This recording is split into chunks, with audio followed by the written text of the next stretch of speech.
So we will now hear from the practicing advocate on the Indian perspective of child protection measures. So the floor is yours. You have 15 minutes. Thank you. Thank you very much.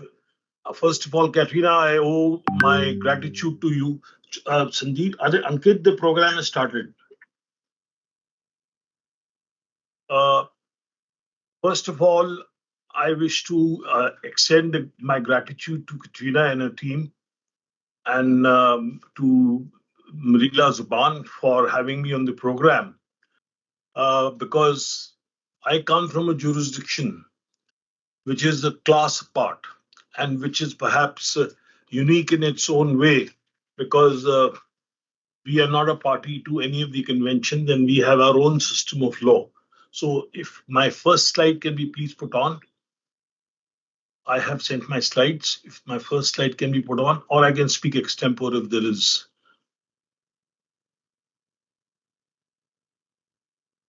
Are my slides available with you? Yes.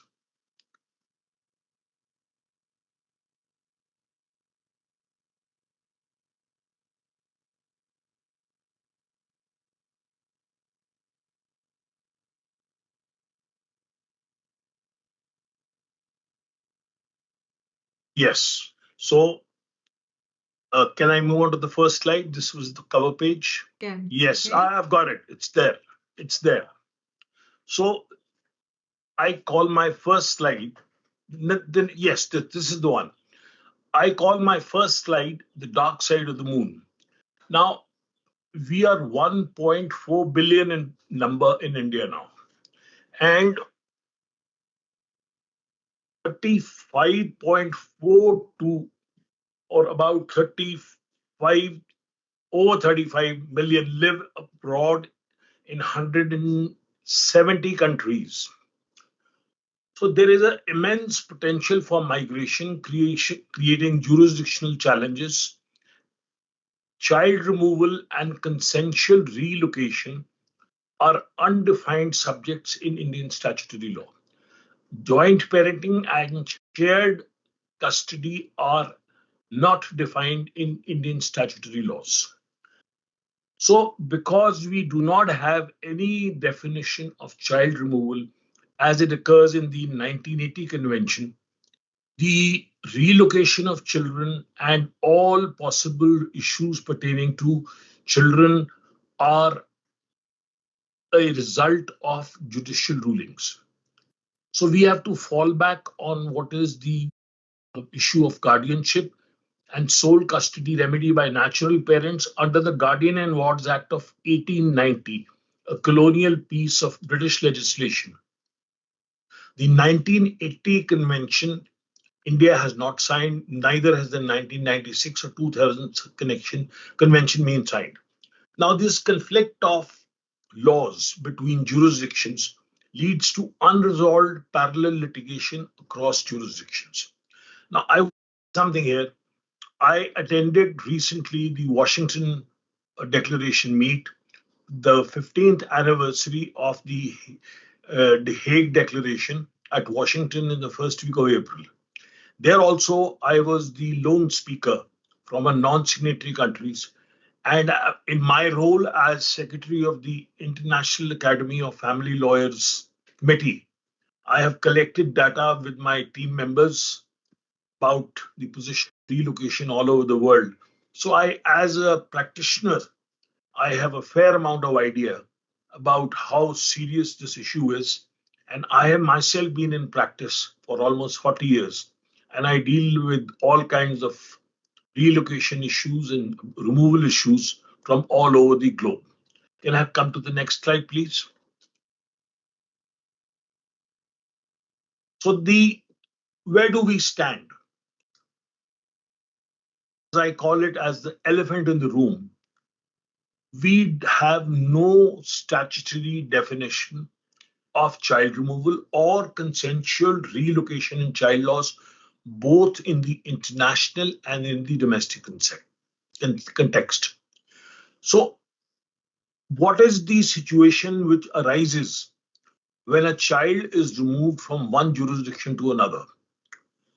So the parent who removes a child from jurisdiction to another, that is India, defying a court order abroad or defying a consensual agreement having taken place on account of divorce or child custody in a foreign jurisdiction, comes to India and files a petition under the Guardian and Wards Act seeking sole custody and guardianship of the child. But then the counter remedy for a parent who has been left behind. Now he comes and invokes, which is something which may be new to you, a constitutional prerogative writ of habeas corpus under the Constitution of India. So, because there is no statutory remedy, the extraordinary writ jurisdiction of the High Court or the Supreme Court of India is invoked, and it is in extraordinary jurisdiction, not statutory jurisdiction.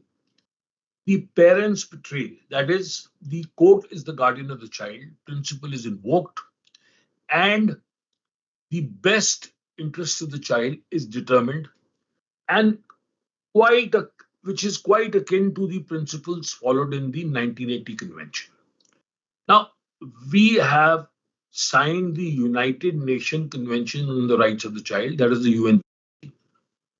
So, therefore, we have incorporated the best interest of the child definition from a collection of the principles laid down in the UNCRC, and the court, in its parents betray jurisdiction, uses the best interest of the child, which is somewhat akin, but is an independent determination by the court. Now, in this jurisdiction, the court, by a summary way of pleadings on affidavits,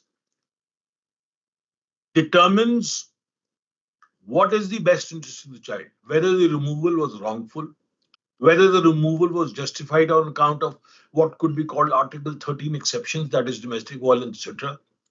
And then the court determines whether the child is to be returned or whether the child is not to be returned. Can I move on to the next slide, please? So, what is happening? The key principles on which jurisdictional propositions are determined have been varying from time to time. So, in 1984 and in 1987, two classic cases, the Supreme Court was very clear that they would uphold the principle of comity of courts to return the children, which meant that if there was a foreign court with a ruling, then the courts would respect that foreign court order and return the children. But then, somewhere in 1998 and in the year 2000, the Supreme Court changed its view. The Supreme Court is a court of record, and it can change its own view in a subsequent point of time. And the court said foreign court order, comity of courts will be subordinate over the determination of welfare of the child by the court independently. Then again, 2010, a string of decisions that there should be a summary return for determination by jurisdiction of closest contractors. So this evolved into a new concept that the best interest will be defined or determined or adjudicated by a court having the closest contact with the child, which meant that if a child had lived for 5 years, 7 years, 10 years in a foreign jurisdiction, then the court would say, we are not in a position to determine his welfare. We will send the child back, and it will be for the court in that jurisdiction to determine what is the welfare of the child. Then there have been recent rulings again on courts automatic returns and determination on facts. But then 2022 onwards, the courts have started deprecating parents who defy foreign court orders and bring children to India and they are determining them solely on the welfare principle, obviously keeping in mind what the foreign court order says and what is in the best interest of the child. So now here the principles of the Hague Convention of 1980 are often quoted, and they are swayed into determining the welfare only to the limited extent that it would be in the best interest of the child to go back to the jurisdiction where the child came from.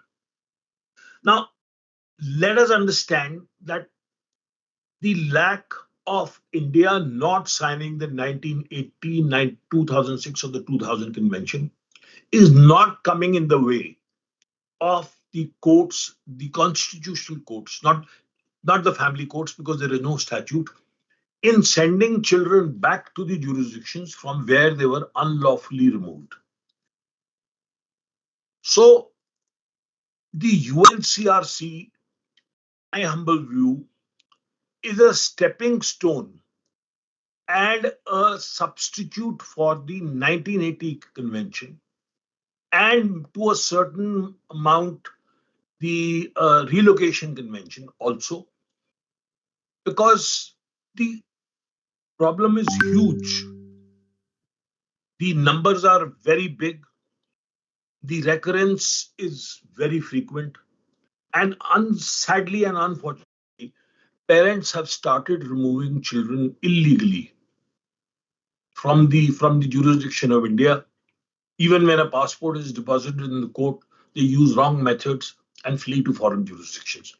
This, in my view, is very, very unhelpful and very, very bad for the ultimate future of the children. Can we have the next slide, please? Now, this is a new principle which is coming up, mirror order. Now, India does not have any mirror orders jurisdiction as one would find in England or most European territories. I have dealt with 3 or 4 matters where the courts have given me a return order, the Indian constitutional courts, but they have asked me to get the protections for the parent who had removed the child incorporated in the order of the foreign court. This having been done, Indian courts did lean in favor of sending the spouse back with the children, but unfortunately and sadly, there have been 2 cases in which the parent who obtained the mirror order refuses to return the child back to India whenever visitation is needed or whenever the other parent wishes to bring the child to India. So this has somehow given a backseat to the mirror order jurisprudence because the level of trust has gone down and the courts have stopped using this principle. Can I have the next slide, please? Now, where do we stand in terms of relocation of children, or where do we stand in terms of letting children go abroad? What are the protections? Today, in the Indian jurisdiction, vis-a-vis a foreign jurisdiction, before a child leaves any country in Europe, Canada, America, the first question a judge asks is, what is the guarantee that the child will come back? What is the assurance? What are the safeguards? Now, this there is no answer, or the answer is there is no assurance, there is no guarantee, and there is no firm answer that the child will come back, regardless of any steps taken, procedural safeguards made, etc., etc. There may be exceptions, which I will come to a little later. So this is a big setback for parents who wish to visit India. Maybe an Indian parent, maybe a foreign parent, maybe a parent who has uh, lived in India for a short period of time. So, since the courts do not allow and the child is not allowed to leave the country by the immigration authorities, non consensual relocation is what is coming up because there is no consensual relocation. So if you need to relocate, you have to go to the family court and you have to get the issue of relocation decided in a child custody petition. Now, the alternative answer is mediation, settlement, counseling, etc., where a joint shared parenting arrangement in a child centric approach can be determined by the family court itself. Now, this process of determination, if contested, can become a answer which may not lead to any conclusion or may be very delayed. So therefore, the long and short of it is that the relocation of the child without a family court, the consent is not possible, and it is almost a not, as interparental child removal doesn't find of any wrong or offense. I dealt with a case which I've just mentioned in the heading. Now, this was a case in which a father had removed a child to the UAE and converted to the Muslim religion. The mother had sought remedies in the Indian courts. The offending parent was brought back. The matter was sent to the family court, and some shared parenting plan was devised. So, this is an outer box solution which the courts have to devise, but again, it leads to a not. Next slide, please. Now, this is a very interesting matter in which I assisted the High Court of Kerala State as an amicus. And this involved incapable child who was suffering from severe autism, who had been relocated by the father to Dubai. The mother was in the Indian state of Kerala, and under a legislation for the benefit of disabled persons or incapable persons, she had got a guardianship order. But because the jurisdiction of the uh, top appropriate authority could not travel beyond India, the order was ineffective. So the mother approached the jurisdiction of the High Court of Kerala, challenging the rejection of the remedy because it is not enforceable. And she also preferred a petition under the Constitution of India seeking parents' betray jurisdiction for the return of the child or visitation to the child. Now, the court devised a very unique formula. I assisted the court as a neutral person. So, the court appointed both the parents as joint guardians in the UAE, and in the best interest of the welfare of the child, the order was permitted to be enforced in the premises of the Indian High Commission in Dubai, which was Indian soil. And it granted cyclical custody of the incapable adult to the mother and the father, which meant that the child would be kept by one parent for, let's say, a week, then the child is to be kept by another parent for another week, and so on and so forth. The Supreme Court of India has upheld this order. This, I think, was a breakthrough in the best interest and welfare of the child by giving him the company of both the parents. And since he was an incapable person, he had disabilities, therefore, ideal situation required that he would have the jurisdiction of both the parents, look into in regardless of the territorial divide of not the child not being permitted to leave. Next slide, please.